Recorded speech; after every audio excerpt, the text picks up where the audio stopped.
Merci. J'avais dit qu'il n'y avait pas de lien particulier entre le pitch et le thème. En fait, je m'étais trompé. Le hasard a fait qu'il y avait un lien, en l'occurrence, puisque nous allons parler du manger plus sain, plus local, plus terroir, et de la question de savoir comment satisfaire à ces exigences qui montent, comme on en a parlé durant la table ronde introductive de ce matin. Pour en parler, je vous présente à ma droite Nicolas Machard, hein, donc directeur général délégué de pourdebon.com. Ensuite, Pierre Killy, qui est cofondateur et CEO de Qualito. Nous n'avons pas en revanche Olivier Tangopoulos, qui vous prie de l'excuser de son absence pour des raisons de santé, donc on ne pourra pas parler de foodette. Et enfin, je vous représente Éloi Choplin, donc qui est notre monsieur web pour ce débat, comme ce matin, hein, c'est-à-dire que pour ceux qui n'étaient pas là, j'explique rapidement, nos débats sont suivis également sur le site web de fodeli.com et ouvrent la possibilité comme ça aux internautes d'intervenir ou de poser des questions, soit via le chat du site, soit directement via Twitter. Et Éloi, régulièrement, se fera l'écho de ces interventions, voilà, pour permettre à tous ceux qui ne sont pas parmi nous de, malgré tout, pouvoir intervenir. Mais évidemment, si cette possibilité est laissée aux internautes, elle l'est aussi laissée à ceux qui sont ici, et donc vos questions seront les bienvenues. On va commencer rapidement déjà par une présentation de chacun. Nicolas Machard, donc quelques mots sur vous et sur pourdebon.com. Bonjour. Écoutez, moi ça fait maintenant 18 ans que je travaille sur Internet. Je n'ai connu que des expériences de pure player. J'ai commencé ma vie dans le digital auprès de la première plateforme collaborative qui s'appelait Auckland, qui est une plateforme de vente aux enchères sur Internet. Après, j'ai parcouru l'univers du voyage depuis ses débuts jusqu'à 2012. Et j'ai rejoint l'univers de la consommation collaborative pendant 3 ans. Et j'ai atterri donc dans ce merveilleux projet qui s'appelle Pour de Bon fin 2014. Donc Pour de Bon, très rapidement, Pour de Bon est une plateforme qui rapproche les meilleurs producteurs et artisans du consommateur final. Pour de Bon est une initiative à l'origine de Chronopost, qui en 2014, en se lançant sur le transport alimentaire frais, décide d'opérer une plateforme digitale qui pourrait accompagner le développement commercial de leur nouvelle offre de transport alimentaire. C'est alors que Chronopost me confie la double mission de réaliser donc d'une part cette place de marché from scratch, donc j'avais carte blanche pour faire ce que je voulais, en m'affranchissant de la DSI Chronopost, et d'autre part lui trouver un co-actionnaire, puisque Chronopost ne voulait pas faire la route seul sur cette aventure, mais s'adosser à un co-actionnaire, ce qui a été fait en l'été 2016 auprès de Webedia. Donc aujourd'hui, Pour de Bon est une plateforme détenue par Chronopost et Webedia. Merci. Et pour la petite histoire, si certains d'entre vous étaient là il y a 2 ans, la naissance de cette place de marché avait été annoncée à ce moment-là par Paul Wagner, qui prend des photos actuellement et qui participera à un débat tout à l'heure. Et à ce moment-là, elle était vraiment en gestation via, en effet, ce qui était Colizen à l'époque, Chronopost Fresh. Et voilà, aujourd'hui, on en voit la concrétisation. Et on viendra bien sûr plus précisément comment ça fonctionne. Mais déjà, on va passer la parole à Pierre Killy donc pour présenter Qualito. Bonjour, donc moi j'ai cofondé Qualito il y a 2 ans. Qualito, on fait des solutions de filtrage intelligent en B2C et en B2B des produits alimentaires en fonction des critères des consommateurs. On a donc une dizaine de régimes prédéfinis, donc le consommateur peut choisir sa façon de manger, que ce soit sans gluten, sans lactose, végétarien, femme enceinte, donc on a une dizaine de régimes. On a la possibilité aussi d'exclure individuellement plusieurs milliers d'ingrédients, donc on peut choisir parmi plusieurs milliers d'ingrédients dans notre base de données. Et ensuite, à partir d'un code-barre d'un produit, on est capable de dire si le produit correspond ou pas aux exigences alimentaires du consommateur. Alors aujourd'hui, on a une appli mobile B2C qui intègre donc cette technologie que vous pouvez télécharger, qui est gratuite, sans pub, qui s'appelle Qualito, qui va vous permettre, donc après avoir répondu à quelques petites questions sur vos critères alimentaires, de quand vous faites vos courses, vous scannez le code barre des produits en magasin et Qualito vous dit si le produit correspond ou pas à ce que vous voulez manger. C'est un point très important parce qu'on ne donne pas de notes aux produits, on ne juge pas les produits, on dit simplement s'il y a une adéquation entre vos critères alimentaires et le produit.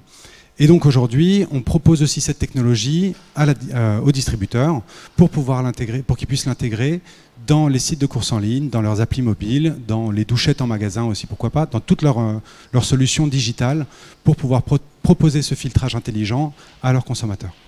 Merci. Puisque vous avez le micro, gardez-le, et puis on repassera après à Pour de Bon. On va détailler un tout petit peu. Alors premièrement, bon, je pense que tout le monde a compris le principe, hein, une appli qui d'abord a donc en mémoire toute l'offre alimentaire, quelle part de l'offre, est-ce qu'il y a des choses que vous n'avez pas pu mettre en magasin, si j'ose dire?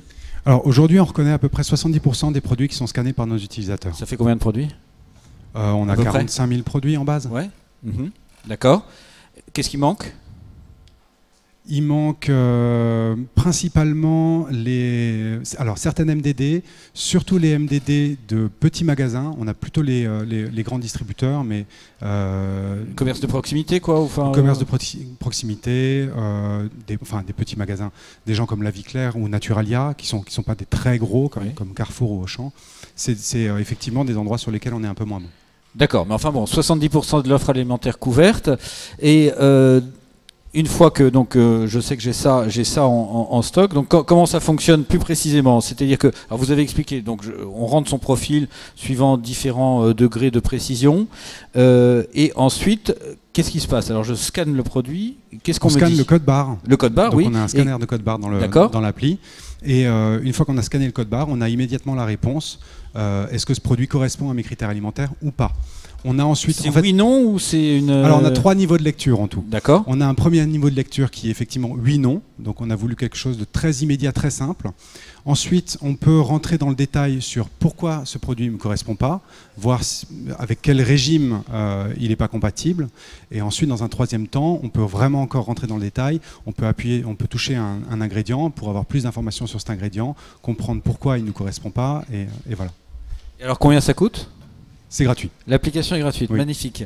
Donc non, alors pourquoi c'est gratuit et évidemment comment vous vous financez par ailleurs alors on a un business model qui s'appuie plutôt sur le temps, qui est à moyen long terme. Nous, notre objectif ultime, c'est de créer un cercle vertueux entre les consommateurs, les distributeurs et les marques.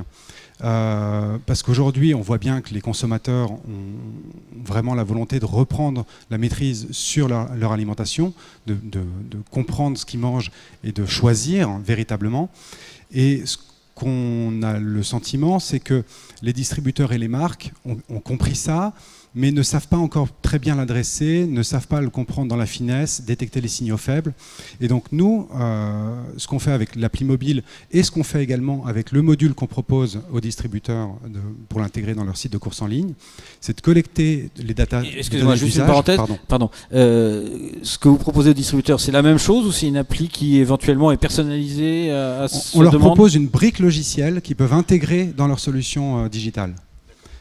Et c'est cette même brique logicielle que nous on a intégrée dans notre appli mobile. Okay. Donc on leur propose de fournir le même service à leurs consommateurs que ce que nous on propose dans notre appli mobile. Et en fait on collecte toutes les informations d'usage des consommateurs par rapport aux produits. Et dans un troisième temps, on propose une plateforme, un véritable Google Analytics des produits alimentaires, donc une plateforme qui permet aux marques de comprendre quels sont les profils alimentaires qui s'intéressent à leurs produits, quelle est la visibilité de leurs produits en magasin ou sur les plateformes de course en ligne, et aussi de comprendre quels sont éventuellement les ingrédients qui posent problème par rapport à certains régimes, et éventuellement de pouvoir faire évoluer leurs recettes pour toucher plus de parts de marché, et in fine, puisque les consommateurs veulent manger mieux, de proposer des meilleurs produits. D'accord. Donc, en fait, le financement de tout ce système, c'est en fait la connaissance que vous apportez aux marques de leurs consommateurs. Tout à fait. Alors, c'est pas notre sujet, mais enfin, réglons-le quand même. Bien sûr, sous couvert d'anonymat. Il s'agit de données statistiques. Tout à fait. tout à fait. Nous, on s'intéresse en fait pas au nom, au prénom, à l'adresse des gens, même à leur adresse email. Ce qui nous intéresse vraiment, c'est leur profil alimentaire et quels sont les produits auxquels ils s'intéressent. Alors, combien avez-vous d'utilisateurs déjà ? Sur l'appli mobile, on a 50 000 utilisateurs enregistrés. 50 000, d'accord. Est-ce que vous avez déjà la capacité d'en tirer quelques conclusions ou c'est un peu insuffisant ? Sur certaines gammes de produits, pour certaines marques, on peut déjà tirer des conclusions. Donc sur les produits les plus scannés, les plus courants. Mais effectivement, avec notre appli mobile seul, on est un petit peu juste pour faire des analyses statistiques poussées sur l'ensemble des produits. C'est aussi pour cette raison qu'on propose notre solution. C'est d'ailleurs une solution qu'on propose gratuitement aux distributeurs pour... Voilà. C'est vraiment un partenariat gagnant-gagnant. Eux, ils intègrent des nouveaux services et nous, on récupère de la data. Pour vous, le Nutri-Score qui vient d'être adopté, dont on a parlé ce matin, donc je rappelle, hein, ce système d'étiquetage coloriel donnant le degré de qualité nutritionnelle du produit aux consommateurs via des codes couleurs. Est-ce que c'est plutôt une bonne ou une mauvaise nouvelle ? Parce qu'on pourrait penser que d'une certaine manière c'est du qualito public, quoi, si j'ose dire, mais simplifié, ou au contraire ça sensibilise les consommateurs et donc c'est plutôt une bonne chose. Nous, on trouve, alors d'abord à titre personnel, on trouve ça une très très bonne chose, hein, parce qu'effectivement, nous, nos valeurs fondamentales, c'est la transparence, l'information. Donc évidemment, on trouve que c'est une très bonne chose. Au-delà de ça, pour l'entreprise Qualito, c'est effectivement une bonne chose parce que ça sensibilise, comme vous le dites, les gens à l'alimentation, à la nutrition également. D'autant plus qu'aujourd'hui, nous, on ne travaille pas sur le tableau nutritionnel, mais uniquement sur les ingrédients. Et donc, les intolérants au gluten, par exemple, ont toujours le même problème malgré ce nouveau code couleur. D'accord. Et en termes de... Alors justement, quand même, comme vous intervenez comme une forme de conseil nutritionnel, enfin même si vous ne portez pas d'avis sur les produits, mais ça intervient quand même. Quels sont... avez-vous dû remplir comment dirais-je, des obligations, si ce n'est légal, en tout cas une manière de certifier l'objectivité scientifique de votre intervention. Quelle garantie vous apportez ? Parce qu'on peut évidemment vous suspecter, voire, alors en étant très machiavélique, de penser que vous êtes téléguidé par des marques pour... vous voyez ce que je veux dire ? Oui, je vois tout à fait. Alors, on n'a pas eu à remplir des obligations légales de ce genre-là. En fait, c'est très simple. Dans l'application, on affiche les ingrédients que nous, on connaît pour le produit, s'ils fonctionnent pas avec votre régime alimentaire. Et la manière la plus simple de vérifier l'information qu'on vous donne, c'est simplement de lire les ingrédients qui sont sur le packaging. Nous, on s'appuie sur les informations qui sont sur le packaging. Donc, tout un chacun peut tout à fait vérifier ce qu'on dit. En un sens, oui. Votre critère de rigueur et d'honnêteté, c'est la correspondance entre la table des ingrédients et ce qui se retrouve sur l'appli. Exactement. Très bien, merci. Alors, on va s'arrêter encore un tout petit peu avant d'échanger, parce qu'après on fera la même chose pour de bon. Si éventuellement il y a des questions très précises sur la façon dont fonctionne l'appli, etc. Éloi, est-ce qu'il y a déjà, je vous prends peut-être un peu de cours, pardon. Est-ce qu'il y a déjà des remontées ? Non, le web ne peut pas être pris de court, alors, si, déjà. Un petit message d'Olivier Tangopoulos qui avait un problème et qui aurait dû être là. Bonjour à tous, à nouveau désolé de ne pouvoir être parmi vous aujourd'hui. J'avais pu préparer un peu la table ronde avec Benoît. Je lui laisse donc le soin de vous partager nos échanges si besoin. Bon débat. Et Olivier, qui craignait peut-être que je ne reçoive pas les messages sur le chat, double sur Twitter. Double et dit qu'il suit le live, il suit le débat live en tout cas. Bonjour Olivier. Bonjour Olivier, voilà, on est tous ensemble, c'est parfait. N'hésitez pas d'ailleurs du coup à commenter Olivier et à dire ce que vous vouliez dire aujourd'hui. Et puis je dirais un petit mot de Foodette en effet tout à l'heure. Je n'osais pas le faire sans sa permission, puisqu'il me la donne, je le fais. Et ben là, vous l'avez. Ok. Si il y a une question, alors une question que vous avez pu aborder sur les statistiques, sur les indicateurs, sur Qualito, quelques chiffres de téléchargement de Qualito et nombre de scans déjà. Est-ce qu'il y a un volume ? Est-ce que ce sont des chiffres Alors, donc on a 50 000 utilisateurs enregistrés dans l'application. On reconnaît 70% des produits qui sont scannés par nos utilisateurs. Donc ça, j'ai déjà dit. On est en France. Pour l'instant, on reste sur le territoire français. Dans les autres pays, même nos voisins, les produits sont assez différents. Donc c'est tout de suite un peu compliqué. On a aujourd'hui environ 2,5 millions de scans accumulés sur donc un ensemble de produits, d'à peu près 45 000 produits dans notre base. Voilà. Merci. Est-ce qu'il y a des questions spécifiques sur Qualito? N'hésitez pas. Alors, tenez. Oui, je pose les questions avec un peu d'avance, donc il n'y a personne pour passer le micro. Quel moyen de communication vous utilisez pour faire connaître aux consommateurs Qualito? Alors, on a beaucoup de chance, puisqu'on est quand même sur un créneau qui est assez porteur aujourd'hui. Donc, on a pas mal d'articles de blog qui sont faits sur nous. On fait un travail de relations presse, où on entretient des liens avec les blogueurs, avec des journalistes. Aujourd'hui, on n'a fait aucune acquisition payante. Donc c'est uniquement grâce aux bouche à oreille, les différents réseaux sociaux aussi. On a une présence très forte, notamment sur Facebook, sur Twitter, où voilà, on s'est fait connaître dans différents groupes. Par exemple, il y a beaucoup de groupes végétariens qui existent sur Facebook, et quand quelqu'un découvre Qualito et qu'il trouve ça bien, il va en parler, par exemple, sur le groupe, et c'est comme ça qu'on arrive à faire parler de nous. Une autre question ?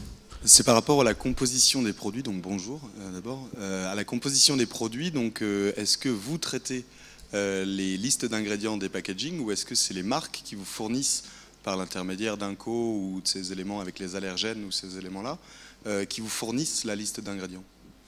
Alors les deux. On a plusieurs sources de données aujourd'hui pour les produits.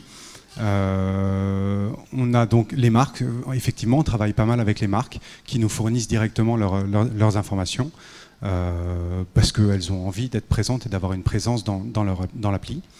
On offre aussi la possibilité à nos utilisateurs, donc à notre communauté, quand ils scannent un produit qui n'est pas encore dans notre base, de le prendre en photo, de prendre en photo la liste d'ingrédients et de nous l'envoyer. Et donc derrière, nous, on le retraite pour le rajouter à la base. Une troisième question et après on passe à Pour de Bon. Oui, Robert Barbancet, conseiller à l'agglo du Grand Périgueux. Est-ce que vous avez des concurrents et est-ce que vous pensez à élargir à l'international? Alors, il existe d'autres applications qui sont un petit peu similaires, qui ne font pas exactement la même chose que nous. Il y a une autre application qui s'appelle Yuka, je peux les citer, on les aime bien, eux, ils vont plutôt vous proposer une notation sur le produit. Ils vont vous dire, ok, donc ils ont plusieurs critères. Ils vont vous expliquer que ce produit, il va avoir une bonne note, par exemple, sur l'impact santé, parce que les ingrédients, le tableau nutritionnel est plutôt bon. En revanche, que son prix va être peut-être trop fort, ou qu'il n'a pas été sourcé en France. Donc c'est un petit peu différent, mais c'est un peu le même principe du je scanne un code barre pour avoir des informations sur le produit. Et il y avait une question sur l'international, je crois. Hein. L'international. Alors oui, on aimerait beaucoup s'étendre à l'international. On commence d'abord par ancrer vraiment notre présence en France, faire du business avec les distributeurs, avec les marques en France. Et de toute manière, on sait que les marques sont très intéressées par ce qu'on propose, parce qu'on aura à leur proposer quand on aura plus de données aussi. Et les marques vont a priori être un bon vecteur pour nous, un bon tremplin vers l'international, parce que beaucoup de marques travaillent déjà à l'international. Voilà. Très bien, merci. Passer le micro à Nicolas Machard. Donc on va maintenant regarder un peu plus en détail pourdebon.com. Hein. Donc il s'agit d'une place de marché. Comment définiriez-vous le positionnement de cette place de marché? Pourdebon.com, bon, on voit ce que ça évoque, mais plus précisément. Mais écoutez, la mission de Pour de Bon, c'est de rapprocher les meilleurs producteurs et artisans du consommateur final. Notre positionnement, donc, comme je viens de le dire, est très axé sur les producteurs, mais également les artisans. Et c'est important, surtout que tout à l'heure, j'ai vu qu'il y avait un débat autour de la définition du producteur et de l'artisan et de l'industriel. Je pense que personne n'est encore au clair sur la définition du producteur. Nous, on cible les meilleurs producteurs. En fait, on a un filtre qualitatif dans notre sélection, qui repose sur les signes officiels de qualité reconnus objectivement, que sont les sigles de l'INAO, notamment en AOP, AOC, IGP, STG. On est également sur certaines appellations, type Collège culinaire de France, une récente appellation. Voilà, donc on a ce critère, donc ce premier filtre de qualité qui permet de sourcer nos producteurs. Oui. et nos artisans.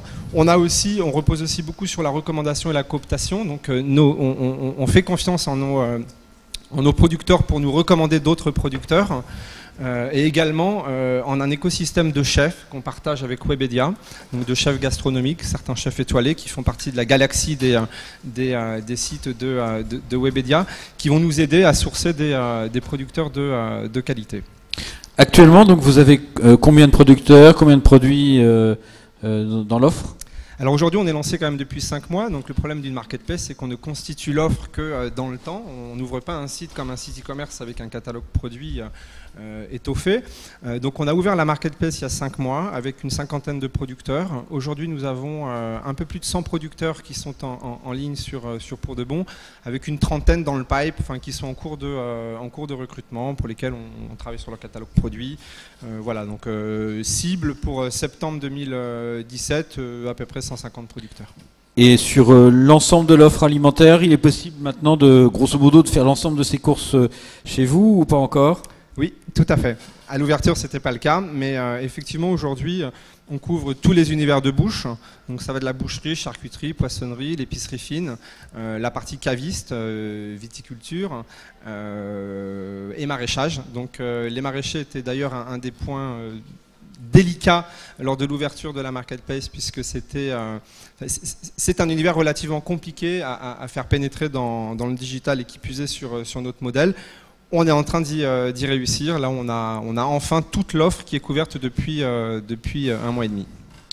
Alors, même question, comment vous financez la marketplace ? C'est surtout les producteurs qui s'abonnent, qui rémunèrent votre service, ou c'est le prix de vente sur une commission sur chiffre d'affaires, ou un peu des deux ? C'est essentiellement le prix de vente sur commission. En fait, on n'a rien inventé. On utilise les rouages classiques des marketplaces.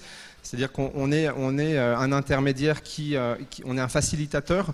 On prend une commission sur la transaction on prend une commission sur la transaction effectuée sur le site. On a une particularité sur Pour de Bon, c'est que l'offre de service va au-delà de simplement permettre aux producteurs de vendre leurs produits. On va leur apporter bien plus que ça, puisqu'on leur apporte des dispositifs de communication. On va leur apporter aussi toute la solution logistique. À savoir, aujourd'hui, un producteur qui vend sur Pour de Bon n'a pas à se soucier de contractualiser avec son logisticien. On s'occupe de ça pour lui, et on va s'occuper aussi de mettre tous les moyens possibles imaginables pour faire connaître les produits de ce producteur par des dispositifs plus ou moins sur mesure. On peut lui envoyer un vidéaste pour filmer son activité, des photos, etc. C'est-à-dire que oui, vous gérez toute l'interface commerciale, y compris le marketing à la rigueur, évidemment la logistique, le règlement. Tout à fait. On s'occupe de tout pour lui. On lui demande uniquement de se concentrer sur ce qu'il sait très bien faire, ses produits. Nous sommes les artisans du digital. Eux, ce sont les artisans du terroir. On les laisse faire ce qu'ils savent très bien faire. Et ils nous consacrent en fait l'activité de vente en circuit court digital parce que c'est notre savoir-faire.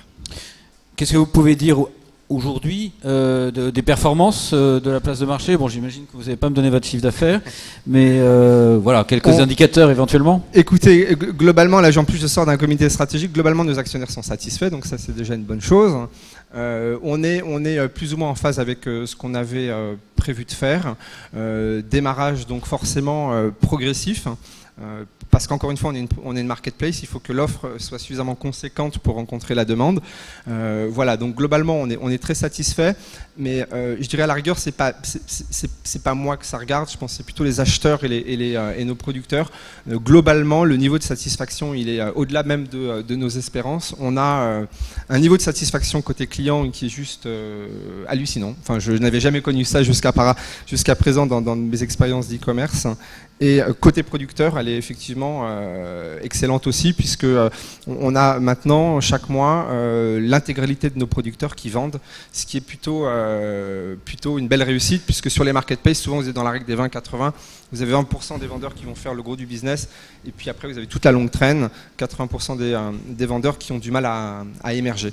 Alors, c'est pas le cas chez nous en fait. De toute façon, pour eux, c'est que du chiffre d'affaires additionnel. Retraité malgré tout quand même de l'abonnement à peu près, c'est ça. Donc ça veut dire que pour amortir, il faut faire quel chiffre d'affaires chez vous? En fait, notre modèle économique qui repose effectivement sur on a deux modèles en fait. On a un modèle avec un abonnement standard, donc c'est un abonnement à 0 €, mais où on prend des commissions. Donc on s'en cache pas, on prend 25% de commission sur le chiffre d'affaires réalisé, sachant que dans ces 25% de commission, c'est encore ça la particularité de Pour de Bon, c'est qu'on inclut toute la prestation logistique. Et la prestation logistique, elle va de la collecte du produit en frais, lorsqu'il s'agit de frais chez le producteur, jusqu'à la livraison chez le consommateur, toujours dans le respect de la chaîne du froid, en moins de 24 heures, et sur rendez-vous dans les grandes villes. Mais avec des volumes minimums quand même, j'imagine, pour la collecte chez le producteur? Non. Vous pouvez aller chercher une tomate chez un producteur pour la livrer à Paris? On pourrait, dans l'absolu, mais non, on a conçu le site de sorte à inciter les acheteurs à concentrer leurs achats chez un même producteur pour avoir un panier suffisamment conséquent. Aujourd'hui, on offre la livraison à partir de 30 € d'achat chez un producteur. Donc, quelque part, on incite l'acheteur à atteindre ces seuils de livraison gratuite. Maintenant, effectivement, et ça nous est arrivé encore hier, il y a quelqu'un qui a acheté une motte de beurre à 2,90 €, mais qui a payé 6,90 € de frais de transport pour avoir sa motte de beurre. Bon. Là-dessus, je ne vous cache pas que le producteur nous a demandé s'il pouvait annuler la commande parce qu'il avait d'autres choses à faire que de préparer un colis pour 2,90 €. Mais effectivement, ça peut arriver. D'accord. Alors justement, et ce sera ma dernière question, on l'a dit aussi ce matin, on sait très bien que la logistique, la livraison, c'est le nerf de la guerre. Il y aura d'ailleurs un autre débat à ce sujet tout à l'heure, mais on peut quand même en dire un mot pour ce qui concerne Pour de Bon. Quels sont, enfin parmi les critères clés de la qualité de la livraison, c'est les amplitudes horaires, la précision de l'amplitude horaire, bien sûr la qualité de service, etc. Qu'est-ce que vous pouvez nous en dire à ce niveau-là? Alors, il faut savoir que, comme je vous le disais précédemment, l'un de nos actionnaires est Chronopost. Donc forcément, le logisticien, c'est Chronopost Food, donc l'activité alimentaire de Chronopost. Aujourd'hui, on ne travaille qu'avec ce logisticien, simplement parce que c'est le seul aujourd'hui capable d'opérer la distribution, enfin la logistique d'un point A vers un point B, en moins de 24 heures, tout en respectant la chaîne du froid. Donc Chronopost Food serait plus à même que moi de parler de leur solution. Aujourd'hui, on a un très très très bon taux de satisfaction de nos consommateurs autour de la prestation de service de Chronopost, à savoir que les délais sont respectés, d'ailleurs, ça semble assez logique. On est dans l'alimentaire, donc il y a un besoin beaucoup plus important quand on est dans le domaine de l'alimentaire de maîtriser la chaîne du froid et de maîtriser les délais de livraison que lorsque vous commandez un iPhone sur Amazon, que vous pouvez les prendre, récupérer en point retrait. Donc globalement, Chronopost est largement à la hauteur de nos espérances. Puisque Chronopost, même si c'est un actionnaire, je le considère d'abord comme un prestataire, et on est très satisfait de la prestation de Chronopost.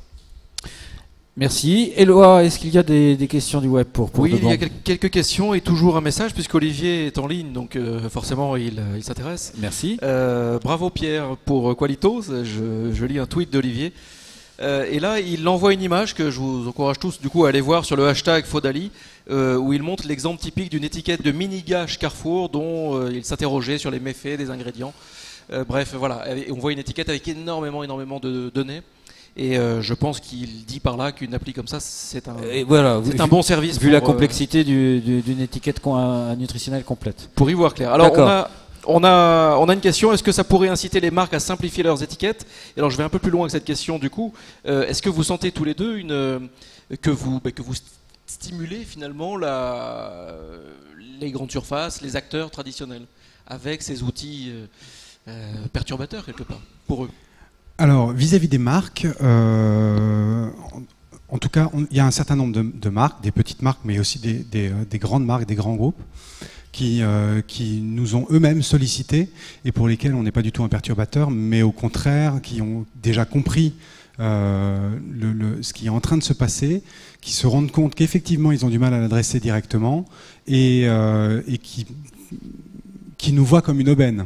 En fait, qui nous voient comme des vrais partenaires potentiels qui peuvent leur apporter des informations précieuses sur leurs consommateurs afin de mieux répondre à la demande. Donc, du côté des marques, on reçoit plutôt un bon accueil. Côté distribution également, il y a une vraie volonté. Enfin, les distributeurs globalement parlent beaucoup de transparence, de manger sain. Donc non, on est accueillis très positivement des deux côtés. Et Nicolas, alors justement, vous êtes plus directement concurrent, on peut dire. Ben nous c'est un peu plus compliqué, mais globalement, nos consommateurs ont besoin de transparence, très clairement. Donc, le fait de voir apposer à côté de nos fiches produits des informations sur les ingrédients, effectivement, sont très importants. Maintenant, nous, on a deux typologies de clients. On a les acheteurs, mais on a aussi les producteurs, nos vendeurs. Pour les vendeurs, c'est une autre affaire. Je pense que ça ajoute de la complexité pour eux que de codifier et de rajouter toutes les informations que les normes européennes exigent. Donc pour eux, je sais que c'est pas la panacée.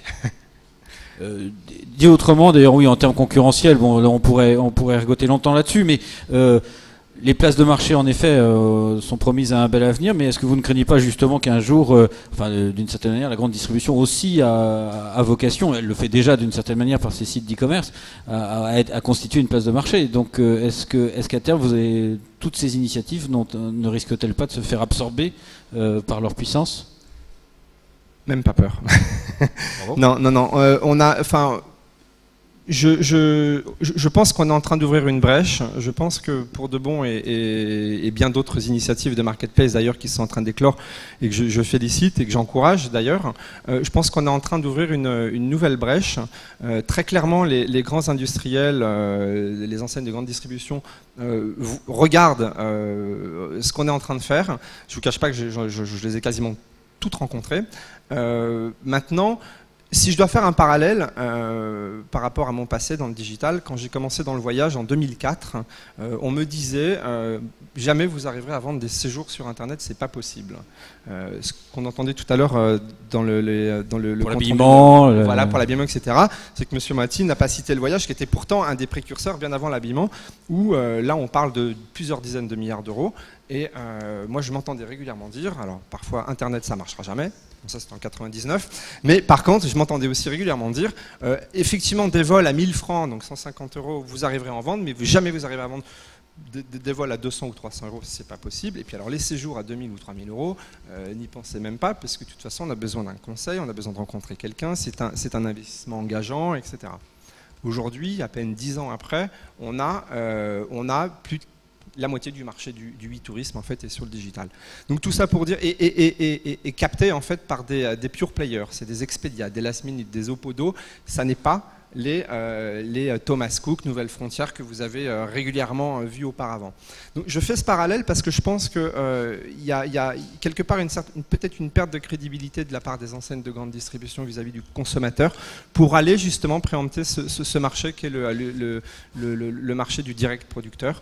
Donc je pense qu'il y a une perte de crédibilité, peut-être pas beaucoup de légitimité. Je ne dis pas qu'ils ne vont pas y aller, je ne dis pas qu'ils ne réussiront pas. Ce qui est certain, c'est qu'ils ont déjà pris un train de retard. Merci. Est-ce qu'il y a des questions là spécifiquement pour de bon? Alors monsieur, voilà, le micro arrive. Oui, alors du coup par rapport aux 5 catégories là, de monsieur Moati ce matin, vous rentrez dans quelle catégorie vous-même? Alors excusez-moi, je suis arrivé en cours donc je suis arrivé justement sur la remise. Achat groupé. Non, c'est direct producteur. Ah non, nous on est direct producteur, même si les achats groupés font quelque part, on y réfléchit. Direct producteur. Mais c'est du direct producteur, c'est-à-dire que sur Pour de Bon, vous avez la possibilité depuis votre canapé de commander un poisson, un bar sauvage de ligne qui était encore sur le bateau la veille, des carottes et des tomates chez un autre producteur bio dans l'Aveyron, et votre viande d'Aubrac auprès d'un autre producteur, tout ça livré en même temps chez vous, confortablement assis dans votre canapé. Alors vous dites en même temps, c'était ça l'objet de ma question. Vous regroupez donc les... Alors, on regroupe pas. Voilà. Alors en fait, ce qu'on fait, on a fait en sorte que l'ensemble des commandes passées sur Pour de Bon soient regroupées en agence de distribution de Chronopost. Ça veut dire qu'on remonte à chacun de nos producteurs la commande pour qu'il puisse se faire collecter par l'agence de collecte de Chronopost, l'injecter dans le réseau de Chronopost au bon moment pour qu'une fois arrivé dans l'agence de distribution, l'ensemble des colis puisse être regroupés et livré chez le consommateur final. Donc Chronopost fait l'éclatement en fait. En fait, ils font l'éclatement mais sans le savoir. En fait, on utilise leur réseau. Si vous voulez, le livreur qui va arriver avec ses 3 colis chez vous, acheteurs, ne saura pas que ça vient forcément de Pour de Bon. Il a 3 colis à livrer à Monsieur Tartampion. Une autre question ici, puis après là. Au niveau environnemental, est-ce que vous pouvez nous dire 2 mots sur la comparaison bilan carbone de votre système de distribution par rapport au système conventionnel? Oui, en fait, il faut savoir que l'offre de Chronopost Food, donc de Chronopost, s'intègre totalement dans la logique du groupe DPD, du groupe, enfin DPD Group, qui est l'entité mère de Chronopost, qui s'est engagé en fait dans une démarche de total zéro, enfin c'est leur démarche total zéro, qui s'engage en fait à neutraliser toutes les dépenses carbone de l'ensemble de leurs activités de courrier, de transport.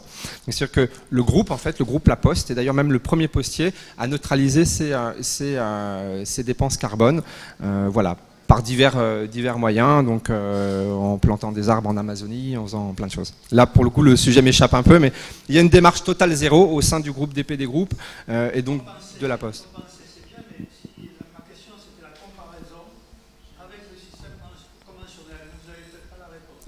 J'ai pas la réponse. Ce que je sais en tout cas, parce que quand on lance une marketplace comme Pour de Bon, forcément on est sensible à l'écologie, obligatoirement. Aujourd'hui, Chronopost Food utilise le réseau déjà existant de Chronopost. Donc, ce qui veut dire que quand on expédie un produit depuis un producteur dans l'Aveyron vers un Parisien, on va utiliser déjà le maillage existant. Donc, on ne rajoute pas une couche, si vous voulez. On va utiliser les véhicules existants, on va utiliser les agences existantes. On ne recrée rien, si vous voulez. Ensuite, il y a une démarche interne au sein de Chronopost qui vise à aller vers beaucoup plus d'énergie verte. Donc je sais qu'il y a un parc de véhicules électriques, qu'il y a des vélos qui sont achetés à l'appel régulièrement, enfin voilà. Mais je ne peux pas rentrer beaucoup plus que ça dans les détails sur cette partie-là. Une dernière question pour de Bon. Oui, une question sur les prix d'achat au niveau du producteur. Comment vous déterminez justement ce prix d'achat, étant donné que vous avez dit il y a 25% qui est pour votre prestation. Voilà. Est-ce que ce sont des prix d'achat homogènes sur l'ensemble du pays? Voilà. Et comment vous les déterminez? Alors, parce que j'imagine qu'il y a plusieurs fournisseurs sur la même gamme de produits. C'est certainement pas évident. Alors en fait, c'est 25%, je ne sais pas si vous avez dit 27 ou 25, on est à 25. On est à 25% de commission. En fait, on ne définit pas le prix d'achat. Le prix d'achat, c'est pas nous qui le contrôlons, c'est le producteur. Quand il s'abonne, il rentre. Quand il s'abonne, il met ses prix. Encore une fois, on n'a pas un positionnement prix sur Pour de Bon, on a un positionnement avant tout qualitatif. C'est encore une fois, on est dans une logique de revaloriser le travail du producteur. Donc c'est au producteur de définir son prix. Maintenant, ce que l'on ne veut pas, c'est que le prix de son produit vendu sur Pour de Bon, associé au coût du transport, soit plus élevé chez nous que sur son propre site ou sur ses autres réseaux de distribution. Maintenant, on a véritablement cette volonté de redonner, toute la valeur des produits produits par le producteur au producteur. C'est à lui de définir son prix intelligemment. Après, effectivement, on est sur une marketplace, donc peut se jouer un jeu de concurrence entre d'autres producteurs, mais ça, je trouve que c'est une concurrence saine, puisque c'est des producteurs entre eux qui vont se faire concurrence pour adapter leur prix. Deux questions très précises. Quel est l'indice prix, même si c'est un produit pas comparable, mais l'indice prix, disons, de Pour de Bon par rapport à la moyenne des prix alimentaires en commerce de détail? C'est impossible à dire. En fait, on va être sur le poisson, on va être bien moins cher et beaucoup plus frais, parce que là, pour le coup, on est sur une promesse de livraison directe depuis le marailleur. Donc en moins de 24 heures, vous avez votre poisson qui pouvait être dans le bateau la veille et dans votre assiette le soir. Et donc du coup, là, on a supprimé les intermédiaires. Donc on va être sur des produits avec des marges beaucoup plus faibles, donc des prix pour le client final beaucoup plus intéressants. Sur la viande, c'est impossible de dire, puisqu'on compare tout et n'importe quoi. Enfin, vous voyez, en grande distribution, là j'ai vu encore, il y a une publicité pour un poulet à 6,90 €. Enfin, un poulet à 6,90 €, ça répond à aucune logique d'un producteur. Vous demandez à n'importe quel producteur fermier, s'il gagne sa vie avec un poulet à 6,90 €, c'est pas possible. C'est juste pas possible. Donc, on est sur des produits de qualité. Voilà. Donc, il faut comparer ce qui est comparable. Et sur certains produits, c'est très difficile. Sur les produits maraîchers, on est pour le coup sur des prix qui sont tout à fait dans l'ordre de ce qu'on peut trouver en bas de chez soi ou auprès de quand on a la chance d'avoir des maraîchers en bas de chez soi. Voilà. Par contre, on a une plus grande variété de produits qui suivent également la saisonnalité, mais on offre un éventail de choix beaucoup plus important que dans ces enseignes de distribution classiques. Merci. Alors, puisque Olivier Tangopoulos m'y a invité, il prend un risque, mais donc je vais vous présenter rapidement ce qu'était Foodette, puisque Foodette était annoncé, ce qu'est Foodette. Il s'agit en fait d'un site de service de livraison à domicile de formules repas. Sous forme d'abonnement duo ou tribu, donc qui sont en quelque sorte réceptionnés et réunis par l'atelier dont dispose Foodette et qui sont après livrés via Chronofresh d'ailleurs directement chez le consommateur. Et c'est un système en fait qui vise à assurer à la fois une qualité des ingrédients, mais aussi une capacité à préparer soi-même son repas, c'est-à-dire que vous recevez vos ingrédients pour la préparation d'un repas en moins de 30 minutes. Voilà, j'espère que j'ai été clair. Comme j'avais absolument pas prévu de le faire, Olivier réagira sur Twitter si j'ai dit trop de bêtises. Voilà, mais c'est comme il était annoncé, c'était normal de présenter Foodette un peu plus particulièrement. Parole au web. Oui, une question sur Internet, sur le chat. Pour satisfaire le consommateur, faut-il aligner les prix sur ceux de la grande distrib ou ceux de la vente à la ferme ? C'est une question. Et une autre question qui titille peut-être un peu, si on consomme local, on ne parle pas ou plus beaucoup de livraison finalement. Alors, sur la première question, je pense qu'effectivement, on est plutôt sur des prix à la ferme. Et encore une fois, on ne compare pas forcément la même chose. Voilà, quand comparer ces produits par rapport à la grande distribution, c'est ce que j'appelle le nivellement par le bas. Nous, on est plutôt pour le nivellement par le haut. Donc, on préfère se comparer au prix à la ferme. Et la deuxième question, pardon, c'était... La deuxième question qui était... Si, c'était une question. Si on consomme local, on ne parle pas ou plus beaucoup de livraison, non ? Alors, petite précision. Chez Pour de Bon, on ne se veut pas une plateforme de producteurs locaux au sens propre du terme. Moi, je trouve que c'est très clivant d'être sur ce positionnement-là. Je comprends qu'il y a beaucoup d'acteurs qui se sont lancés sur ce positionnement-là. Nous, je dirais qu'on est plutôt multilocal. On est multilocal simplement parce que je pense que comme on est sur le manger mieux, le manger bien, le manger sain, c'est pas uniquement dans sa zone de proximité qu'on va forcément manger les meilleurs produits les plus sains.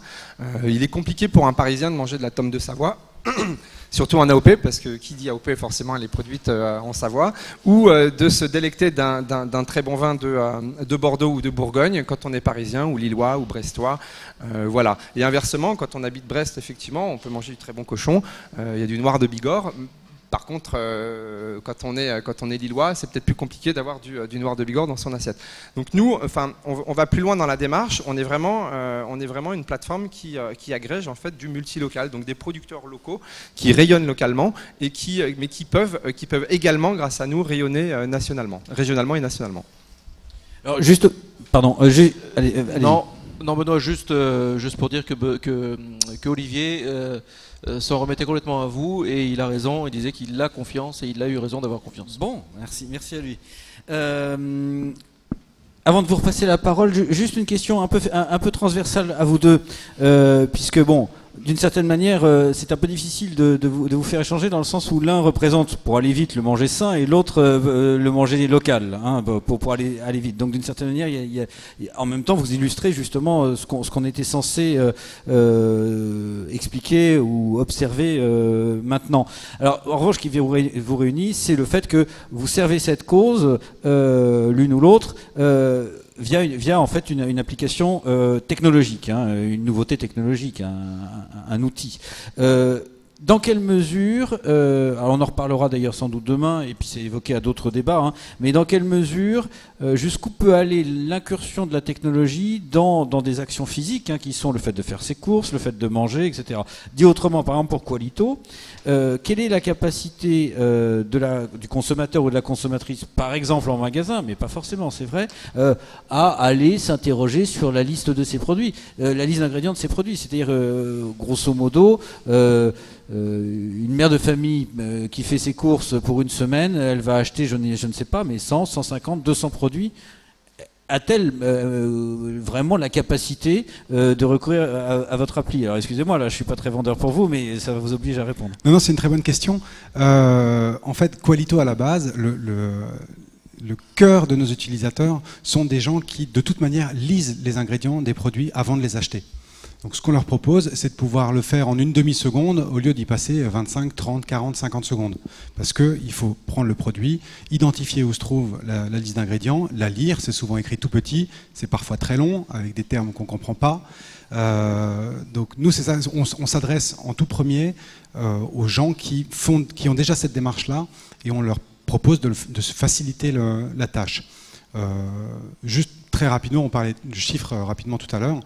En France, si on réunit les intolérants au gluten, au lactose, les végétariens, les gens qui ne mangent pas de porc, si on les réunit, ça fait à peu près 20% de la population française. Donc il y a déjà une population cœur qui est déjà très importante. Au-delà de ça, on a aussi des utilisateurs qui sont moins dans un besoin fondamental, qui y vont plus par curiosité et qui là utilisent Qualito dans une démarche de découverte. Donc ils ne vont pas scanner tous les produits qu'ils vont prendre. En revanche, quand ils vont voir un produit qui les intéresse, parce qu'il y a une promotion, parce que le distributeur a bien fait son travail et qu'il a montré le produit, ils vont sortir le téléphone, scanner le code barre pour voir si ça leur correspond, mais ils ne vont peut-être pas le faire sur tous les produits qu'ils vont acheter. Alors, oui, d'ailleurs, juste à ce sujet, je crois que pour ceux qui éventuellement ne veulent pas remplir tous les critères du profil, il y a la possibilité de choisir tout de suite un régime préétabli, c'est ça? Oui. Qu'est-ce que vous avez comme régime préétabli? Alors, on a aujourd'hui une dizaine de régimes. Et ceux-là ont-ils été établis encore avec, je dirais, une caution scientifique ou en tout cas une garantie scientifique, médicale Alors, on a aujourd'hui une dizaine de régimes prédéfinis. Qui sont par exemple sans gluten. Alors pour définir le régime sans gluten, on est allé faire appel à l'AFDIAG qui affiche toutes ces informations sur son site web. Donc c'est très clair et facilement vérifiable. Donc on a pris tous les ingrédients qui sont préconisés à éviter pour les intolérants au gluten par l'AFDIAG et on les a intégrés dans un régime sans gluten. On a un régime sans lactose où là on est allé chercher la définition précise de qu'est-ce qu'une intolérance au lactose. C'est une intolérance à une certaine protéine.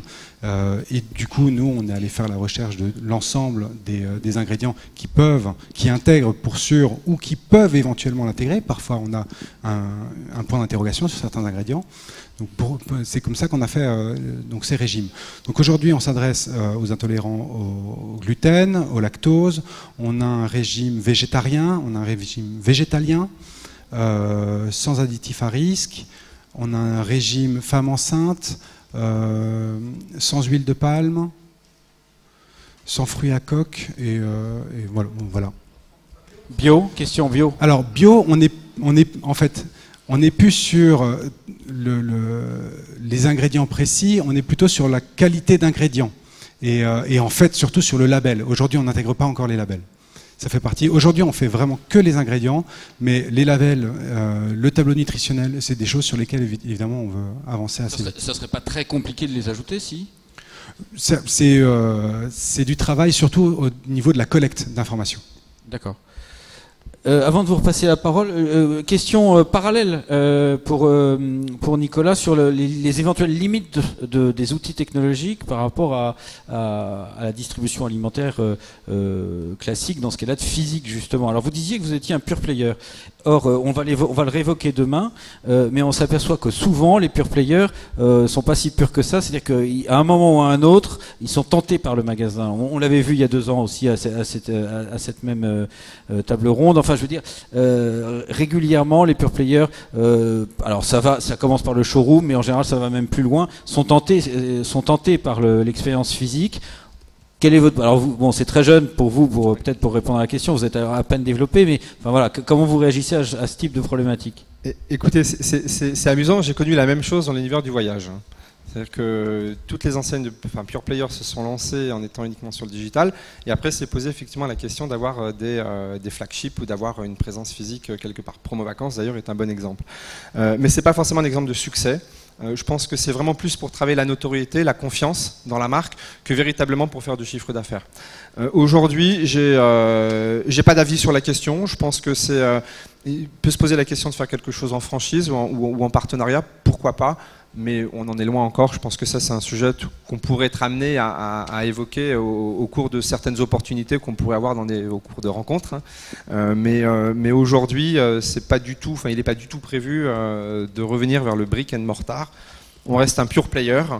On va développer la notoriété de la marque pour de bon.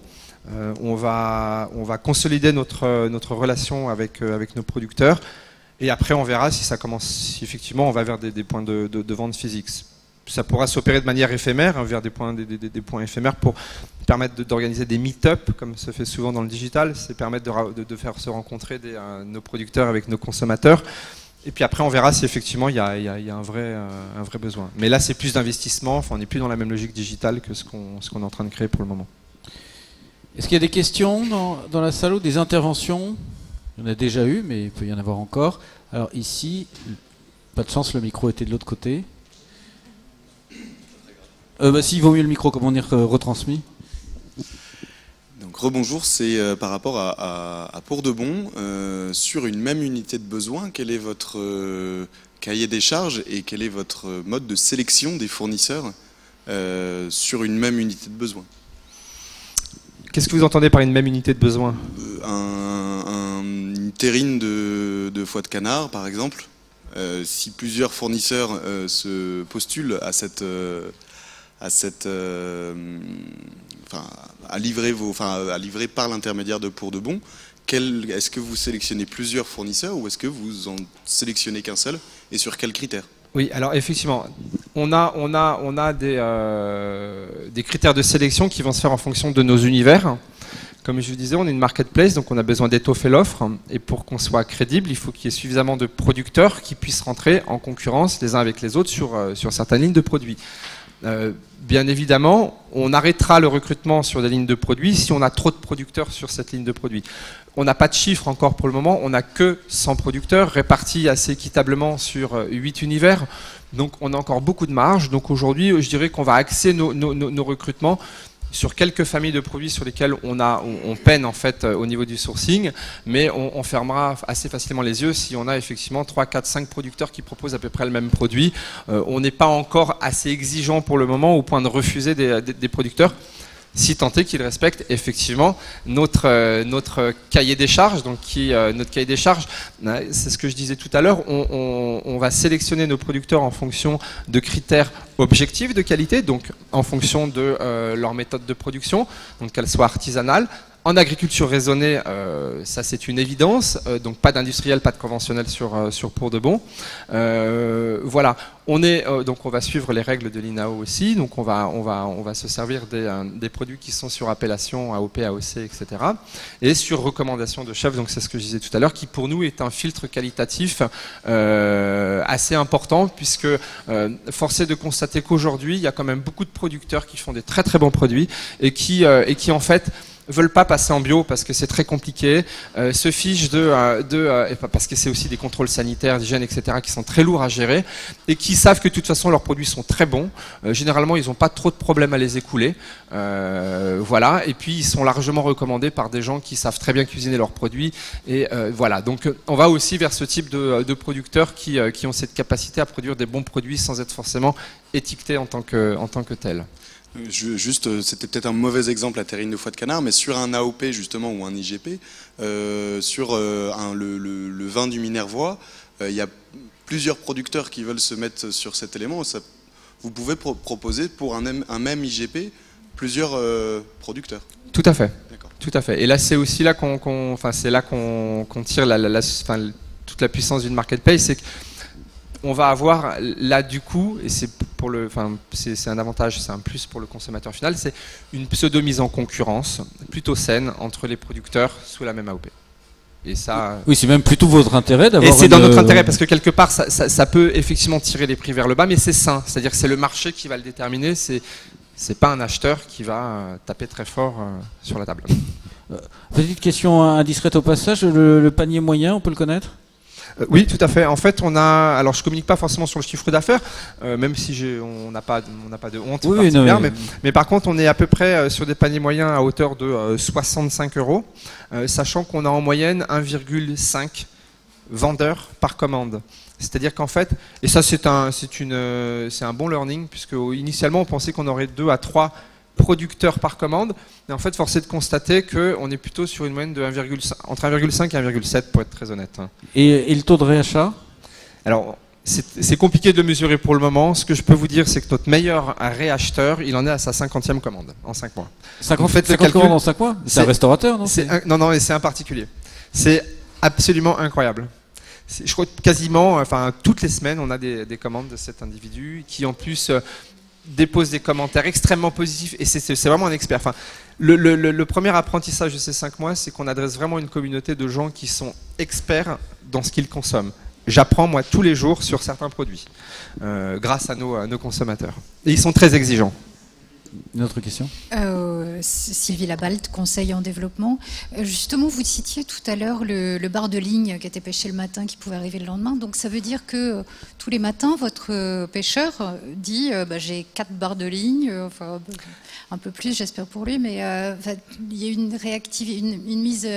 une actualisation régulière et quotidienne de la part de vos producteurs, je veux dire. En fait, pour le moment, on est sur des flux qui sont quand même assez modestes. Donc, on a des producteurs qui vont proposer, en fait, on leur demande de mettre même 1000 en quantité sur le bar, parce qu'on sait très bien qu'ils ne vendront pas les 1000, et ça leur permet d'éviter d'avoir à rafraîchir leur stock constamment.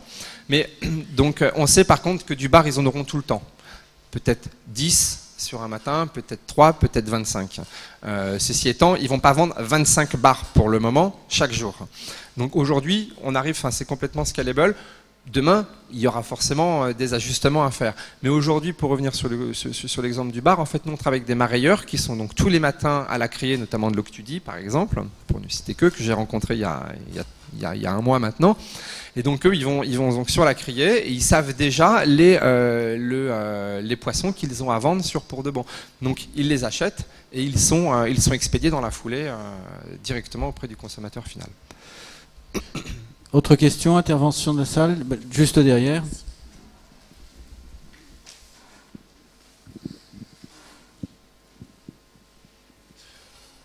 Comment vous voyez les sites e-commerce de la grande distribution évoluer sur ce type de produit demain? Est-ce que pour vous pensez que vous avez, une fenêtre de tir de 2 ans, 4 ans, 6 ans, et qu'après vous allez être extrêmement concurrencé par la grande distribution qui pourra tout faire dans tous les domaines avec leur site e-commerce, quitte à les segmenter autant qu'ils veulent? Et question corollaire, d'autant que le business model avec plusieurs livraisons, il est quand même au niveau rentabilité très très obéré par les coûts logistiques. Quand vous parlez d'une commande moyenne de 65 €, que vous avez 25%, ça paye même pas les frais de transport. Je rajouterai une troisième question, M. Mzidiar, mais qui est liée. Éventuellement, avez-vous une sorte de verrou technologique sur lequel vous pouvez compter pour préserver votre position? Alors, première question sur... dans 2 ans, je sais, la grande distribution va clairement sur le marché du direct producteur. Ils nous ont pas attendus. On voit déjà des corners dans les intermarchés, les Auchan de province qui sont dédiés à la mise en avant des producteurs locaux. Mais je pense qu'il y a une relation de confiance par rapport à la marque qui est très importante ici. Et nous, on a effectivement peut-être une fenêtre de tir qui est assez intéressante, que j'estime peut-être à 2-3 ans, où c'est à nous de démontrer qu'on est capable de réinstaurer cette confiance auprès de nos producteurs, auprès des aliments que les acheteurs achètent. Et c'est à nous de développer la notoriété de la marque de Pour de Bon pour en faire le point unique auprès duquel, où vous irez acheter vos produits direct producteurs. Et je pense que quand on aura réussi à créer cette confiance, il sera beaucoup plus difficile pour les enseignes historiques de grande distribution de se positionner. Elles se positionneront certainement, mais je pense qu'on aura déjà un train d'avance. Et je pense qu'on pourra subsister, tout comme aujourd'hui, je reprends mon exemple avec le voyage, vous avez des Thomas Cook et des Nouvelles Frontières qui existent encore, mais qui font un chiffre d'affaires infinitésimal à côté d'un Expedia, d'un Travel Price ou d'un Odigeo.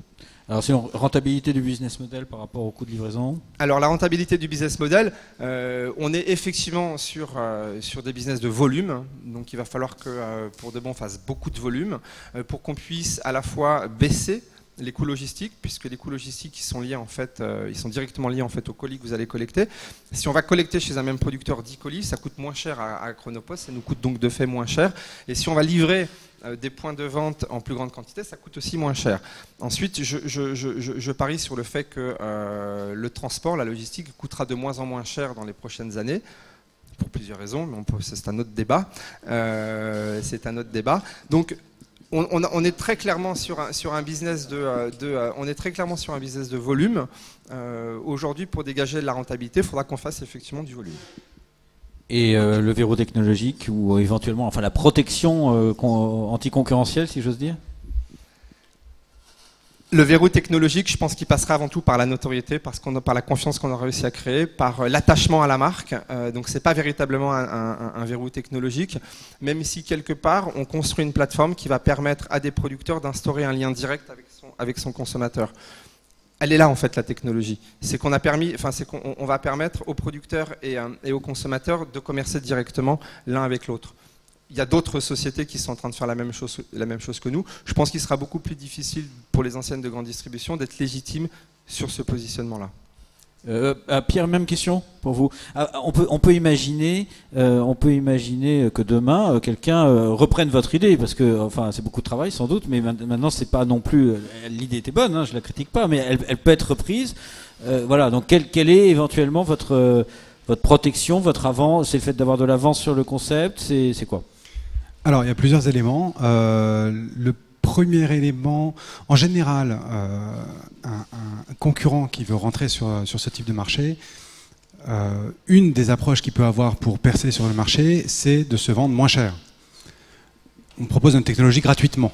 Donc, à part donner de l'argent aux gens, ils auront du mal à faire moins cher. On a une technologie qu'on a effectivement bâtie, une base de données, de produits, parce qu'aujourd'hui, il n'y a pas de base de données unifiée. Donc là, il y a du travail, effectivement. D'un point de vue technologique, il y a aussi du travail sur les solutions de filtrage. On est en train d'ouvrir un certain nombre de nos solutions en open source. Donc, parce qu'on est dans cette démarche d'ouverture et de transparence et de volonté, on veut surtout que les services qu'on propose soient utilisés et soient accessibles au plus grand nombre. Et parce qu'on est vraiment intimement convaincus, ça fait partie de nos valeurs fondamentales, que manger sainement et comprendre ce qu'on mange, maîtriser ce qu'on mange, c'est accessible à tout le monde, ça doit être accessible à tout le monde. Donc, effectivement, demain, rien n'empêche une autre société de se créer, de reprendre notre technologie, de l'utiliser autrement ou similairement, mais de toute façon, nous, ce qu'on propose, c'est gratuit. Donc, à part en dépensant beaucoup d'argent en marketing pour essayer de nous dépasser, ça va être difficile. Très bien. Un dernier mot. Oui. Juste pour ajouter un complément d'information sur la partie verrou technologique, avec Pour de Bon, en fait, ce qu'il faut comprendre, c'est qu'on crée en fait un véritable site e-commerce pour chacun des producteurs. Donc l'idée, avec cette prestation logistique qui va avec, le verrou technologique, quelque part, il est là. C'est que l'idée, c'est que nos producteurs puissent s'approprier cette plateforme. Ils vont pas s'approprier 25 plateformes, ils vont s'en approprier une. Après, ce qui sera compliqué pour les nouveaux entrants, c'est de réussir à faire en sorte que ces producteurs s'approprient la nouvelle technologie. Donc je dirais que le verrou, il est là, c'est l'attachement à la plateforme et le fait qu'on va réussir à lui apporter tous les services dont il a besoin pour pouvoir opérer ses ventes sur Internet. Très bien, merci messieurs. Le but, je pense, est rempli. Hein, c'est-à-dire, c'était montrer deux exemples où on a un mariage au moins conceptuellement réussi entre cette volonté de développer une éthique alimentaire vers le plus sain, le plus local, l'un ou l'autre, et une innovation technologique dans l'univers de la distribution alimentaire. Donc merci messieurs, je pense qu'on peut les applaudir.